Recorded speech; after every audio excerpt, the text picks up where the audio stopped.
Hi everybody, I'm Mary and you are tuned in for another magical math moment. In this video we are going to be completing quick sketches of polynomial functions given an equation in factored form. We're also going to be considering the degree and leading coefficient to help us sketch this thing somewhat accurately. Remember, when you're doing a quick sketch, you're interested in what x-intercepts are doing, and everything else is kind of relative. So I would start this off by trying to figure out what degree we're dealing with. Here we have an x squared. This is like the quantity to the first.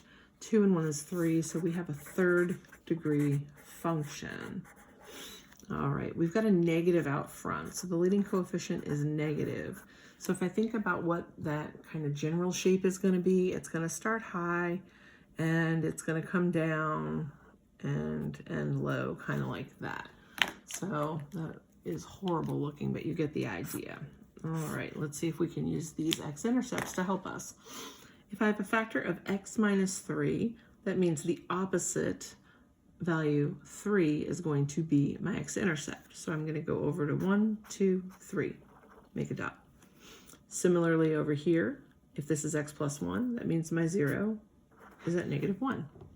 Now the important thing to not forget here is this 2. That's a multiplicity. It means the 0 repeats. If you have any kind of even multiplicity, that's going to result in the graph bouncing off of the x-axis. So let's get this thing sketched and see what it looks like. I'm starting up high and I'm going to go through this point, which is this factor here, so it's going to cut through. At some point it's going to change direction and it's going to head up toward this x-intercept. Because of the squared, the graph is not going to cut through. It's going to bounce back down where it decreases forever.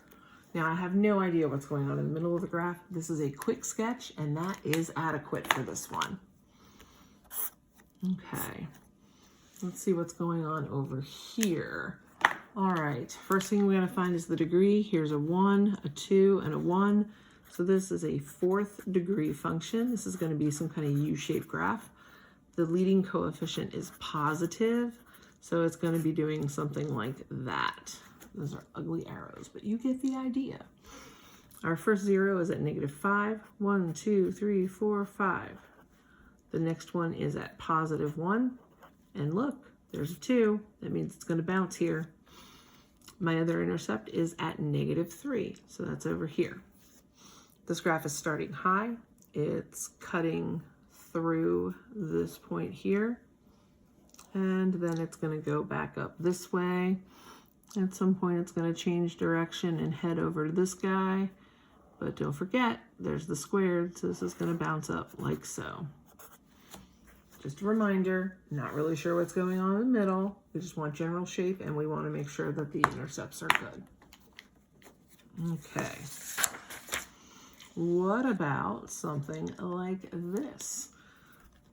We have a 2 and a 2, so we have 4th degree.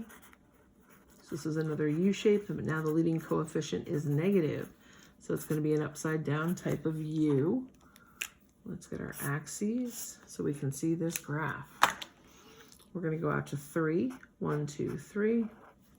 And I'm also going to go over here to negative 1. This thing is going to start low. Now notice these both are going to bounce, right? So this is going to be a weird looking thing. This is going to come up like here and bounce off. It's going to go here. It's going to have to change direction, come back up, and there we go. Hey, it looks like McDonald's. I bet you're all loving this. So here's your graph, and hopefully that's not so bad for you. All right, the last one's weird, and students often get tripped up when they have an x out here. Don't get worried about that. We have x, x, x.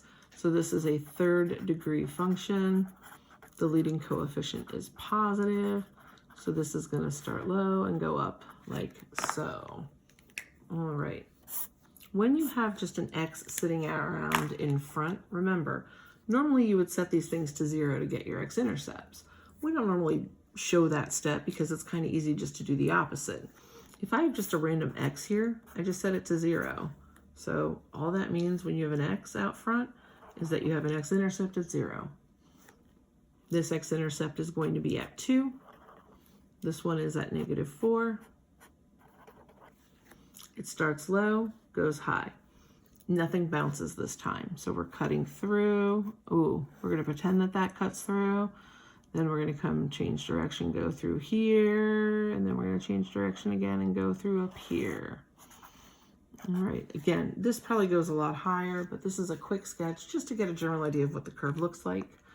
And it's, you know, these are helpful to do as well as quick sketches, because then you can go back and talk about end behavior if you wanted to do that sort of thing. We're not going to do that in this video, but hopefully this helps you a little bit on how to do a quick sketch so you know the general shape of a graph.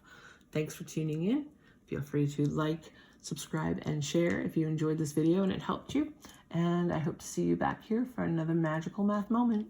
Bye.